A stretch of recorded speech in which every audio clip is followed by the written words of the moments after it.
evening from the CNN Center in Atlanta, and welcome to a CNN Democratic Presidential Town Hall event. I'm Victor Blackwell. 3 congressmen hoping to win the nomination and take on President Trump are participating in their first national televised town hall. Now, tonight you'll hear from Congressman Tim Ryan and Eric Swalwell, but we begin the night with Congressman Seth Moulton.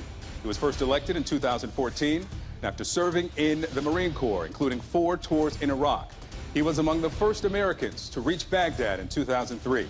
The 40-year-old Moulton would be the youngest president ever elected. Tonight, he'll take questions from Democrats and independents who say they'll plan to participate in the Democratic primaries and caucuses. So now, please welcome Congressman Seth Moulton. Thank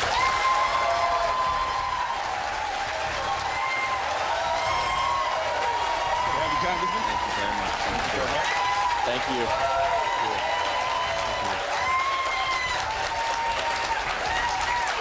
All right, Congressman. We got a lot of people here. What a great crowd. Yeah, good crowd. Great questions here for you. And tonight we're going to start, obviously, after what happened in Virginia Beach. We're going to start with what happened there. I was just there yesterday.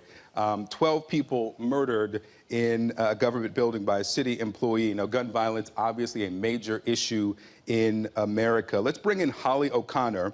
She has a question about that. She's a behavioral health care coordinator. Holly? Hi. Hi, how are you, Holly? Good, thank you. My question is, if elected, would you be willing to declare a national emergency over the gun violence epidemic in America and then ban all assault weapons and high-capacity magazines? Thank you very much for that question, and thank you all so much for having me here to Atlanta tonight. You know, it's almost embarrassing to be standing here as a member of Congress, given how little we've done about gun violence in America. I carried guns in Iraq every single day, too. I had to use guns for my job. Guns saved my life. But weapons of war have no place on our streets or in our schools. And whether it's declaring a national emergency or pursuing executive action, I will do whatever I can to actually make progress on this gun violence plague in America.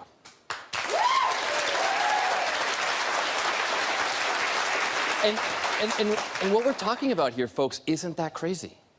The vast majority of Americans, Democrats, Republicans, Independents, agree that we should have universal background checks on guns, that there shouldn't be loopholes.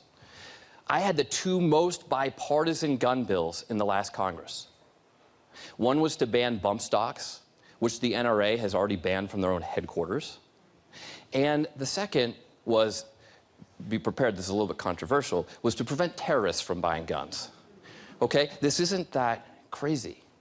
And we've even already banned weapons of war, just different ones. You know, in addition to those two guns, I carried 2 grenades on my chest every single day I was in Iraq. I never blew myself up. I was very safe.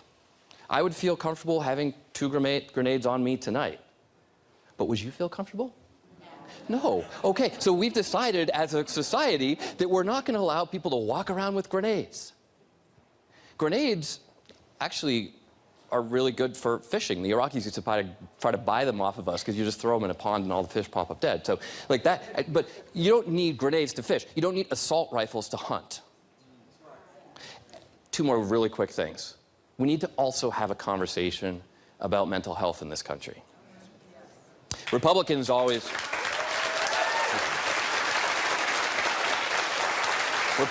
Republicans like to say that you just solve the mental health crisis and you won't have gun violence, and then they never fund mental health. They're wrong on both counts. It's not going to just solve the crisis on its own, but we also do need to fund mental health care. And this last thing is we need to have a conversation about domestic terrorism. Because a lot of what is happening with gun violence in America, it's very simple. It's called terrorism. It's just domestic terrorism.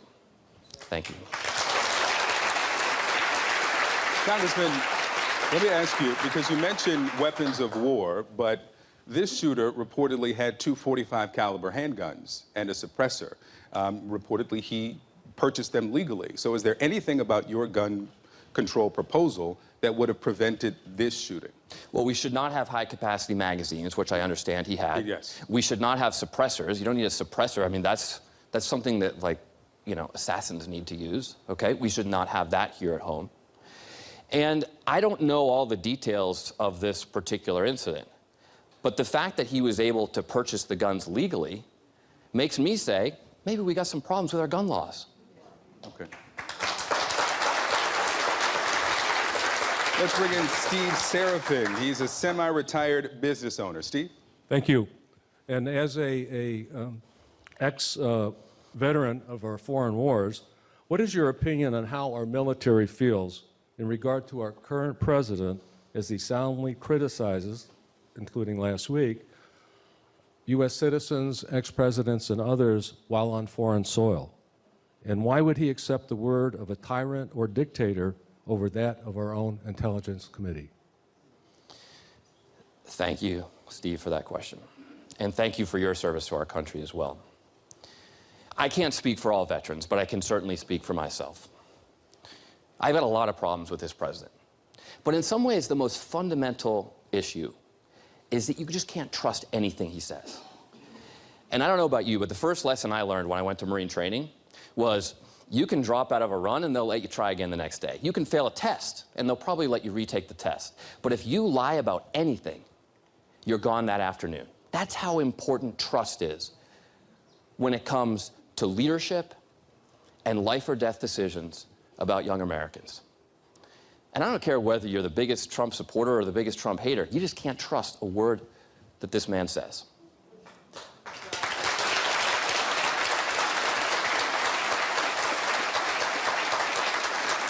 So I could go on and on, but maybe that says enough. Well, Congressman, let me ask you about something that you said in 2016 during the campaign then. You compared President Trump's rise to that of Adolf Hitler's rise. Do you still stand by that comparison?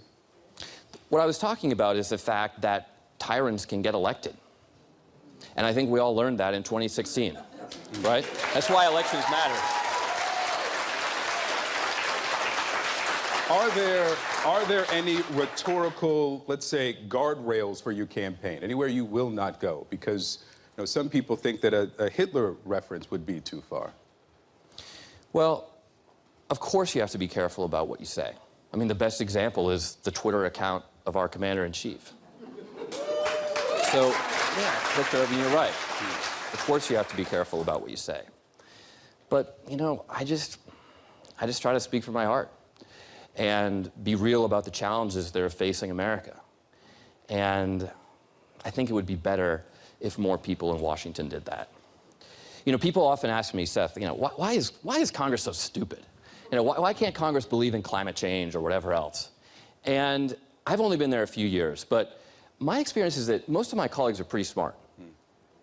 What's lacking in Washington isn't intelligence, it's courage. It's the courage to just speak the truth. Next question. Let's go to Maureen Smith, a retired engineer. Maureen. Okay. Will you remove the absurd Department of Justice policy that a sitting president can be indicted? And will you at least ensure that any charges against a sitting president will be told so that the statutes of limitations do not expire?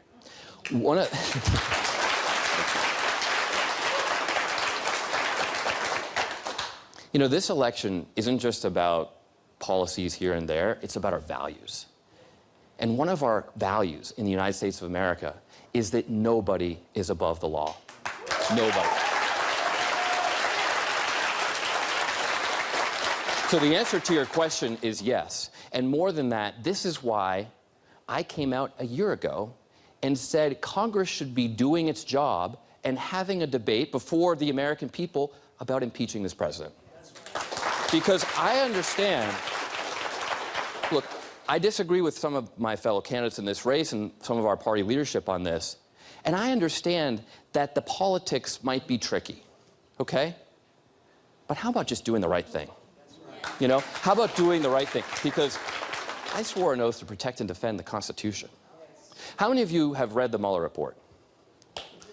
A few, all right? Just read the executive summary. Don't even read the whole thing. Just read the executive summary. And then come back to me and say that there's not enough evidence in there to be debating impeachment. So, Congressman, you say that the politics are tricky, and you disagree with some of your Democratic colleagues, but their point would be that it could possibly be ill-conceived if Republican-led Senate will not convict. To them, you say what? To them, I say, that's the Senate's problem. Our job in the House is to do our constitutional duty. Let's just start that. More with Congressman Seth Moulton after a break. We're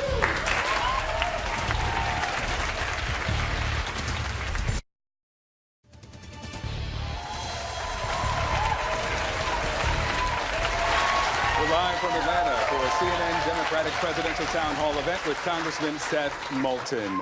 Congressman, we're going to start with Eliza Zwiebach. She's here on my left. She's a clinical psychologist who works with veterans suffering from post-traumatic stress. Liza. Hi, Rep. Moulton. How are you? I'm fine, thank you. So I was encouraged by your own disclosure recently that you have been treated for PTSD related to your military service. So what specifically will you do as president to increase mental health care access and quality for everybody who needs it? Thank you so much for that question, and I'm so glad that we're discussing this in this campaign. I'm going to do 3 specific things, but let me just first mention briefly my own experience. Because, frankly, I did not have the courage to share this before. I was afraid of the political liability and even the personal liability. I mean, my own family didn't know that I was going to a therapist for post-traumatic stress. And I know that a lot of Americans go through this as well. 50% of veterans who have post-traumatic stress don't seek care. 50% of Americans who have mental health issues don't seek care. And we need to change that. Because our country will be healthier and stronger, and our economy will be better if we just deal with this issue, just like we deal with physical ailments, right? There shouldn't be a stigma. There's no stigma if you break your leg. You just go to the hospital, you get it fixed, and then you're back on your feet.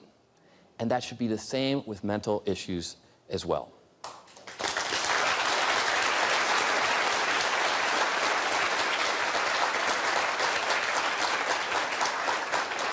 So I hope my talking about this is an example to others, that others will be encouraged to share their stories too. But I also have to say that an inspiration to me was some of the young Marines that I served with, younger than me, who had the courage to share their stories even before I shared mine. So what are we going to do? The goal is to just make it routine that you get mental health care. Just like you go and get an annual physical, regardless of whether you're sick, you should get a mental health checkup. And just like the doctor says, hey, are you eating well? Are you exercising? Well, there are things you can do to be mentally healthier too. Like I've learned about meditation and yoga. And by the way, these are practices that are now being used by our most elite troops because they've realized that it makes them stronger. So the 3 things that I will do with my mental health care proposal are 1, set an example with our active duty service men and women and our veterans by making sure that everybody on active duty gets a mental health checkup every year. That if you went to a combat zone, you get a checkup within 2 weeks of coming home. Just a checkup. And then we're going to use that as a model for the rest of America. And we'll start in high school. And every high schooler in America will just get an annual mental health checkup, whether they need it or not, just to say, this is a healthy thing to do.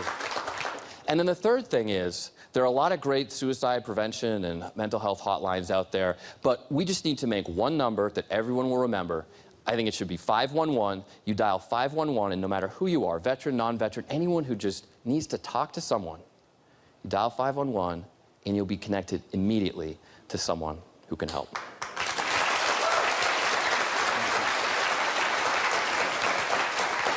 I know this is a personal issue for you, obviously, and for the first time this week, you decided to share a traumatic experience that you had on your way to Baghdad in 2003, I believe it was. Now, I know this isn't easy to discuss, but you decided to speak about it publicly. What did you hope that would do for veterans? What I hoped it would do is, gratefully, what I've already seen it start to do this week. People ask a lot, what's the most meaningful thing you've done as a member of Congress? And it's definitely hold veterans town halls. Sort of like this, where veterans and non-veterans get together, and veterans just get a chance to share their stories and to talk about how their work overseas has affected their lives here at home and try to bridge that divide between veterans and non-veterans. And so this week we held a number of veterans town halls just like that, but focused specifically on mental health. And the stories that I've heard have been incredible. There have been Vietnam veterans who stood up and said, I've never shared this story before from Vietnam, but I'm sharing it today because other people are talking to. Well, Congressman, thank you for sharing, and thank you for your service. Thank you for service. Our next question is from Nick Bernal. He's a student at Georgia Tech studying biochemistry. Nick? All right. Hi, Congressman. You're a scientist. You wouldn't fit in very well in Congress, but... On your website, it states that you believe that Americans deserve affordable health care. Why do you stop short of supporting a single-payer system? That's a great question, and I'm so glad you asked it, because my view is what President Obama planned, which is that we should have a public option, like Medicare for all, or hopefully a more modern version of Medicare, since it was a government plan designed in 1963. But that should compete against private options as well, because competition is good for the system. It keeps prices down, it improves outcomes, and I think that people should have choices for their health care. And I say this as the only candidate in this race who actually gets single-payer health care, because I made a commitment to continue going to the VA when I was elected to Congress. I said, look, as long as my fellow vets are going there and the system is pretty broken, I'm going to see it firsthand. And I've seen the good, the bad, and the ugly of single-payer health care.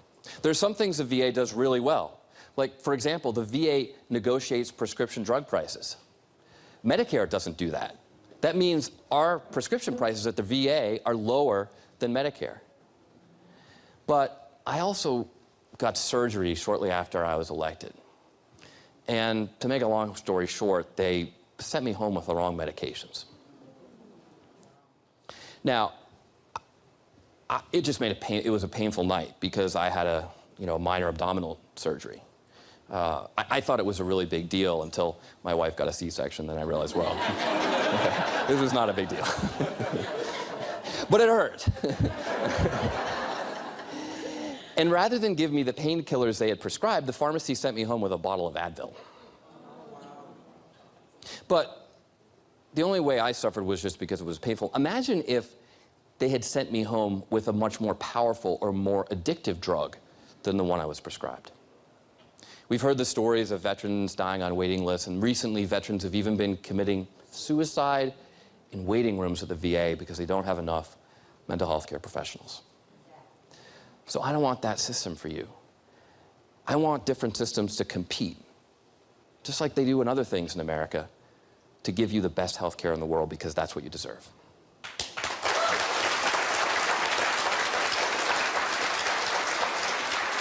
Congressman, you just talked about your experience with the VA in relation to Medicare for all. Do you believe that the government is capable of implementing Medicare for all? In a perfect world, yes. As a political reality, this is the other thing, it's just never going to get passed. So it's not realistic right now. That doesn't mean we should aspire to have a single-payer system. And frankly, look, if at the end of the day, under my system, the same system that President Obama wanted, if the public option outcompetes the private options and that's what we end up with, fine. But let's make it better along the way.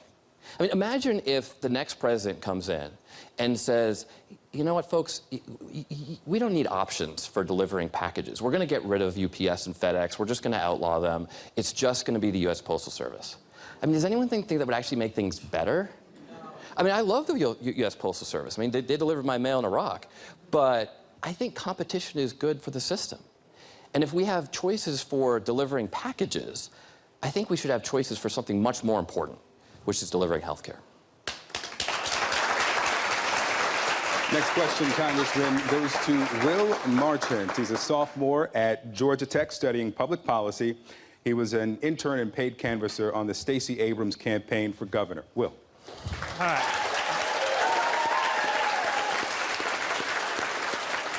Hi, Representative.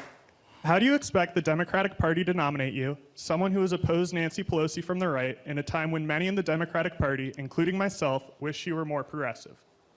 We're sorry, that she were more progressive, or wish that I were more progressive? Sure. Well, listen, I didn't oppose her from the right or the left. I just said that the top 3 leaders in Congress, who have been there combined almost 100 years, should just make room for a new generation of leadership. I mean,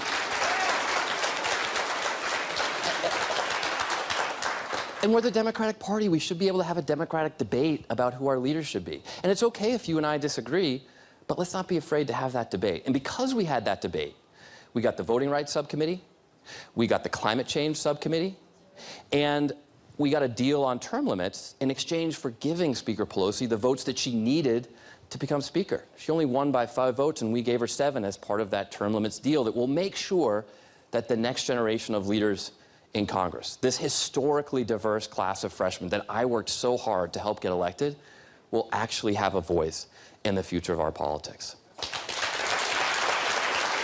Now, let me say one more thing. Speaker Pelosi is doing a great job of standing up to Trump. She's doing a great job. We should give her credit for that,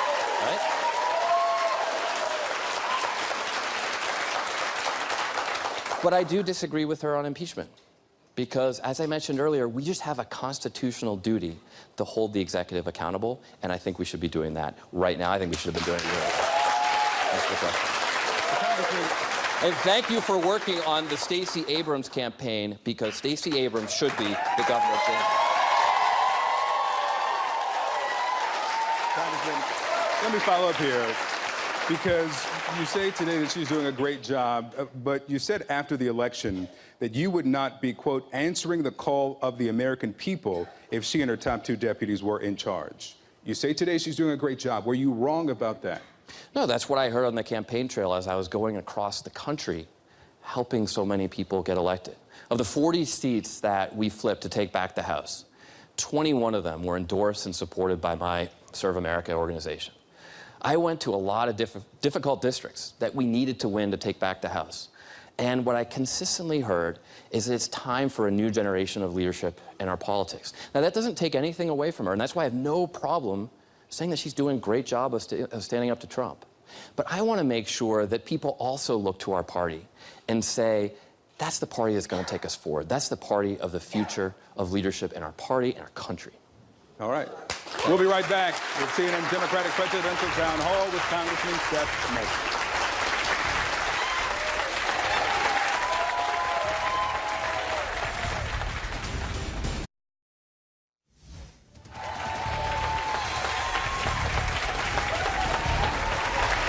Welcome back to CNN's World Headquarters for a Democratic Presidential Town Hall event. Later tonight, we'll be with Congressman Tim Ryan and Eric Swalwell. Let's continue now with Congressman Seth Moulton. Got a fan right here in the front row. Right. There you go. Next question comes from Maria Fernandez. She's the manager of patient relations for Emory Johns Creek Hospital. Maria. Hi. Good evening, Representative Moulton. How are you? I'm fantastic. How are you? I'm good, thanks. Excellent. All right, I'm done. What is your plan to lead the dismantling of systemic racism in this country to drive justice for marginalized groups, especially for Black and First Nations people? And if you could please frame this beyond criminal justice reform.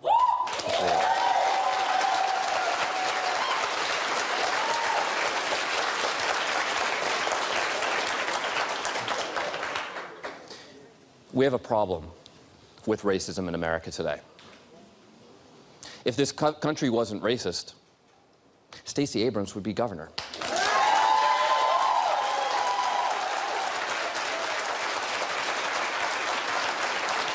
Because people of color are being systemically denied the most basic right in a democracy, which is the right to vote.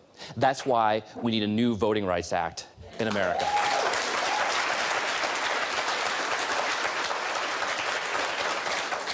Second, let's talk about criminal justice reform for a second. Look, I smoked weed when I was younger. I didn't get caught, but if I had, I would have been fine because I'm a white guy. Just last year, I think it was, a Louisiana man was sentenced to prison for life for selling $20 of marijuana. So criminal justice reform means we need to legalize cannabis. We need to legalize marijuana across this country. And if you're in prison for that, you're out and we expunge those records.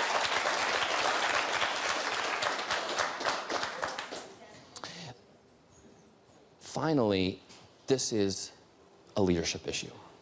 Let's not ignore the fact that when the man in the Oval Office is a racist, and yes, I did just say that, I don't think that's inappropriate.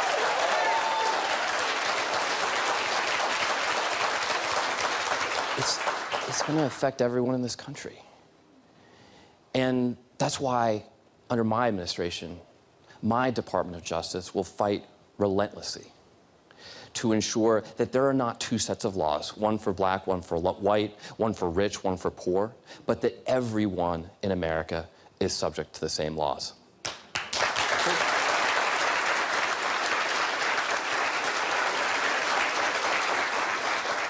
The president talks about law and order. That's real law and order.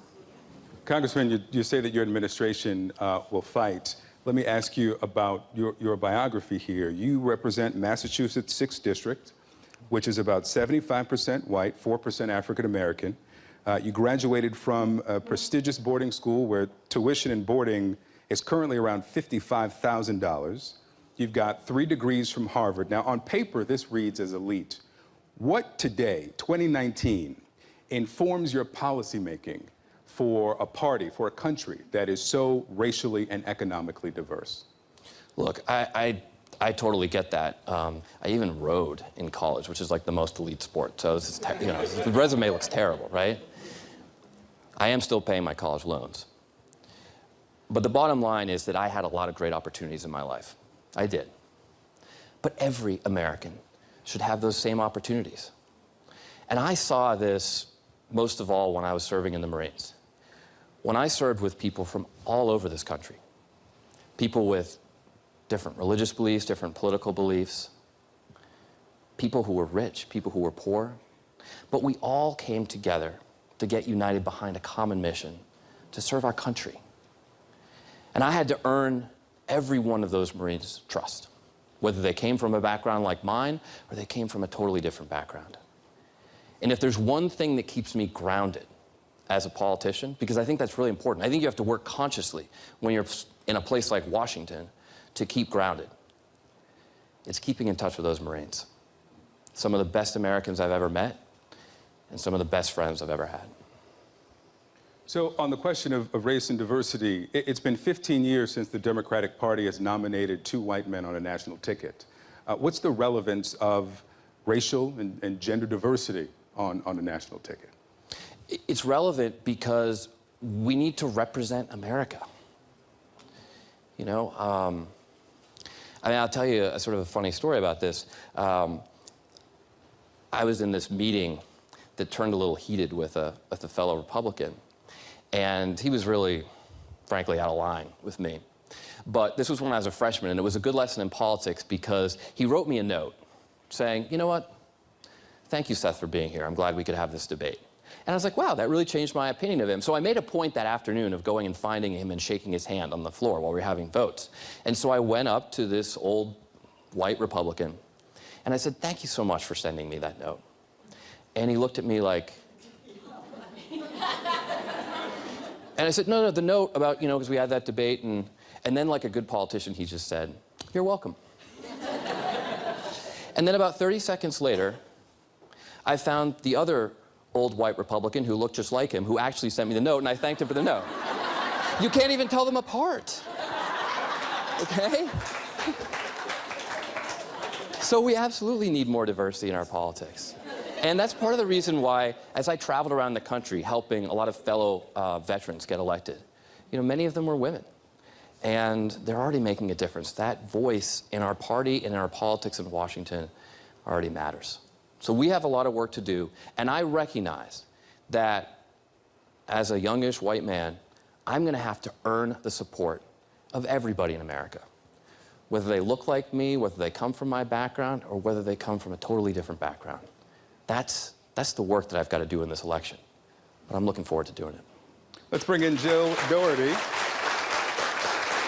Jill is a health scientist at the Centers for Disease Control and Prevention, researching traumatic brain injury. Jill. Thank you.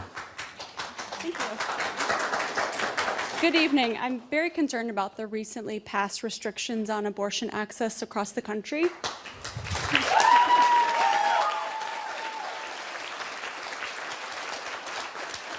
With the issue seemingly headed to the Supreme Court, what could you do as president to protect a woman's right to choose? Well, first of all, let me just say that you should be concerned. We should all be concerned. This was settled law almost 50 years ago, and now it's under assault. And let's be clear, it's under assault because of one man, and his name is Brett Kavanaugh. That's why these state legislatures, including right here in Georgia, I mean, my God, what a disgusting law. They're passing these laws hoping they'll get appealed to the Supreme Court, and then Brett Kavanaugh will let them pass. I was standing out at a Planned Parenthood rally in front of the Supreme Court 2 weeks ago. And one of the points I made, I said, if you lie in a confirmation hearing, you should be impeached. And that applies to Brett Kavanaugh.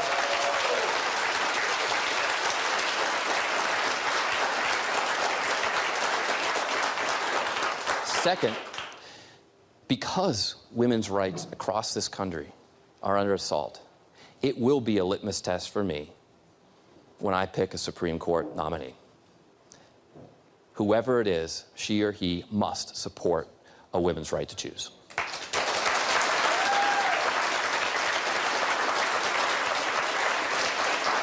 Let's bring in Edward Ross. He owns a vinyl record store here in Atlanta.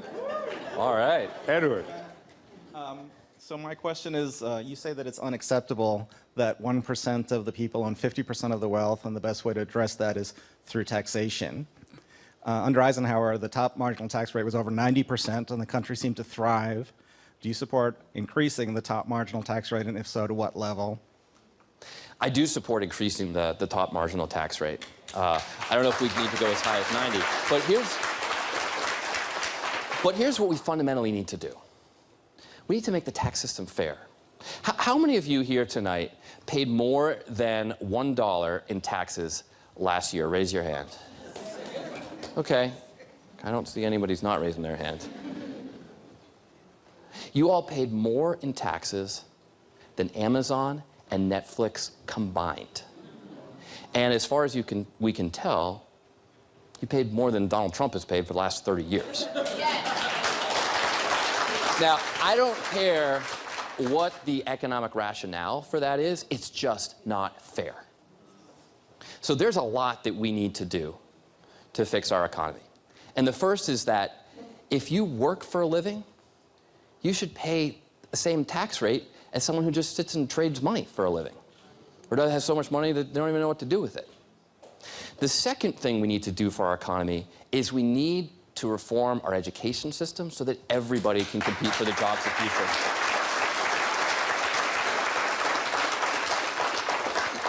Yes, education needs more money, no question, but it also needs reform, because the K-12 system we have today was actually built in response to the Industrial Revolution, when we were all coming off the farms. And now we're going through an even quicker economic revolution called the automated revolution or the technical revolution, and we all know that the education system today isn't preparing kids enough for the future. You know, my 7-month-old daughter, she's not saying too much yet, so she hasn't told me what she wants to do yet in life. But whether she wants to go to college, whether she wants to build the college, or whether she wants to defend the college, I know one thing. I'm going to be proud of her whatever she chooses, and America should be proud of her too. So there's a lot we need to do for education reform. Third, we need to invest in 21st century infrastructure. Yes, repairing roads and bridges, but also making sure that everybody in America has high-speed internet and 5G communications.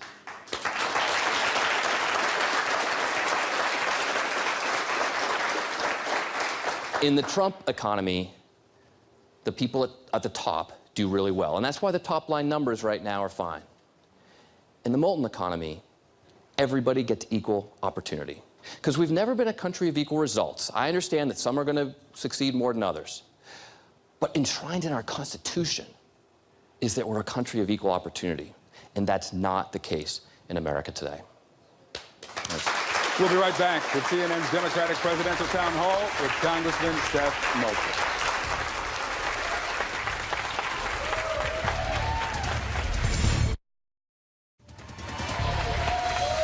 Welcome back to CNN's Democratic Presidential Town Hall with Congressman Seth Moulton. All right, Congressman, the next question comes from John Adams. He's a product manager for a software company. John. Congressman, so my question is, there's a narrative that government regulations and environmental protections are harmful to businesses, especially small businesses, and therefore are bad for jobs and bad for the economy. How would you implement policies to address the climate crisis while simultaneously ensuring that companies can move to cleaner technologies, maintain growth, and transition workers into new jobs? John, it's a great question, because there's no reason why we can't do both. Solve climate change and grow the economy. That's what we should be doing. I was one of the first people to sign on to the Green New Deal. But we need to make sure the Green New Deal means that we win the green tech revolution, that we're selling solar panels to China, not the other way around, that we sell the technologies to the developing world that will make clean power possible no matter where you live. That's what we need to do. We need to grow the economy, and we need to do it while also solving climate change. And it's also why I've announced the most ambitious national service program since the Great Depression. And a cornerstone of my national service program that calls on every one of the 33 million young Americans between 17 and 24 to consider serving their country is called a Federal Green Corps, which will put young Americans to work, making our country more climate resilient, and also training them for the green economy jobs of the future. Thanks. Congressman, let me ask you about your moonshot, as you called it, fusion energy, right? I'm not a physicist, so let me just say that first. So I have a degree in physics. Yes, you do. Which for everybody in life who sees my resume and not my transcript makes me sound really smart. Okay. I'll leave you to interpret that. But it essentially is harnessing on Earth the same energy that powers the sun, to simplify it. It would be a multi-billion-dollar gamble on an energy source that really isn't proven. Is that the best effort for a search for clean energy? It shouldn't be the only effort, but it absolutely should be something we do. And when you go and spend time with the physicists and whatnot at places like MIT, they'll tell you that we're a lot closer than we think. And here's the bottom line. We cannot let China develop this technology and sell it to us. We've got to win the green tech revolution. And that's why we should invest in its moonshot. Okay. Next question goes to Courtney Reeder. She recently graduated from Louisiana State University. Congratulations. Courtney, what's your question for the congressman? So I graduated college 3 weeks ago and want to know your plan to make higher education more affordable for future generations and minimize student loan debt. Well, first of all, congratulations again. You have college loans? I do. Yep, this guy too. So this is a problem that affects millions of Americans, and our debt is astronomical. So I think that free college is a great aspiration. But I also think that sometimes Democrats make a mistake by only talking about free college, because half of America doesn't even go to college. And we got to make sure that everybody in America has access to a new education, a better education for the new economy. So we absolutely have to work to bring down tuition costs, because that's what's driving college loans. But we also need to make sure that if you want to go to vocational school, if you want to learn a new job, you want to go to a job training school to learn a skill for the new economy, that we're going to support you too. And we're going to respect your work when you get out. Would you support a debt forgiveness program for graduates who are currently struggling with college loan debt along the line of what Senator Elizabeth Warren is proposing? I think we absolutely should consider that, but I want to make sure that we address the needs of everybody who doesn't even get to go to college first. That's all I'm saying. That would be my first priority. Thanks. So that's a yes for people who are currently struggling with kind of college debt? No, I didn't give it an outright yes. No. I said we should consider it. Because I think that we have to address the people who don't even go to college yet first. And that's what I mean when we say we really need education reform in this country. Okay. Next question goes to Misha Maynor, a licensed physical therapist who recently made a run for Atlanta City Council. Misha. Awesome. I did. Thank you. Thank you for your service, Senator. Thank you. My question is, name 2 publicly known issues that you did not agree with the Democratic Party on, and state how you would have worked with Republicans to solve the issue more timely. Ooh, that is a tough question. Sorry we got to you. No, it's a great question. It's a great question. You know, one actually has to do with climate in my home district, where folks wanted to extend a gas pipeline. Of course, all the Democrats were against this because they say we can just solve the problem with clean energy.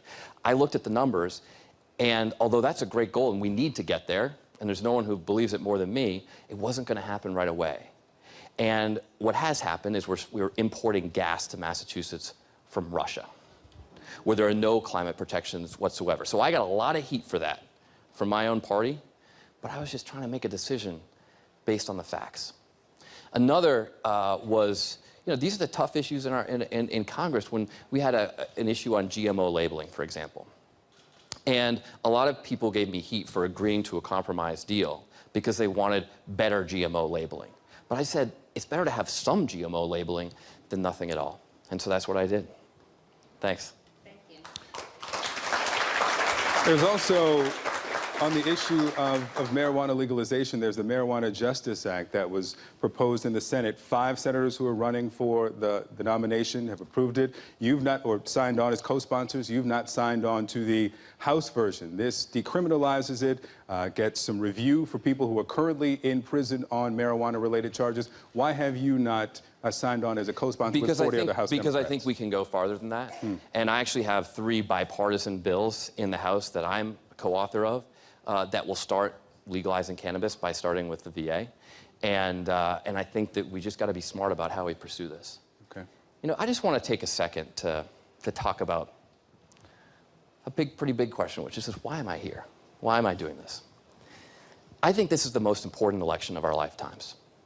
And it's about a lot of issues, like education and healthcare and climate change. But much more than that, it's about who we are as a country. It's about our values. It's about what kind of future we're going to build.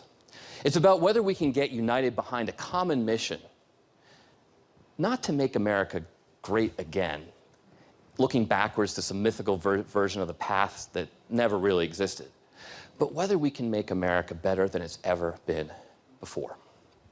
Donald Trump doesn't want that. He wants to keep us divided.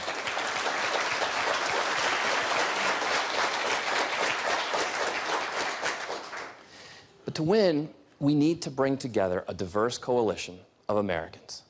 Everybody in our party with independents, even a few disaffected Republicans. And I think I have the best experience in this race to do that, because I had to bring together a diverse coalition in the most difficult environment imaginable, in Iraq.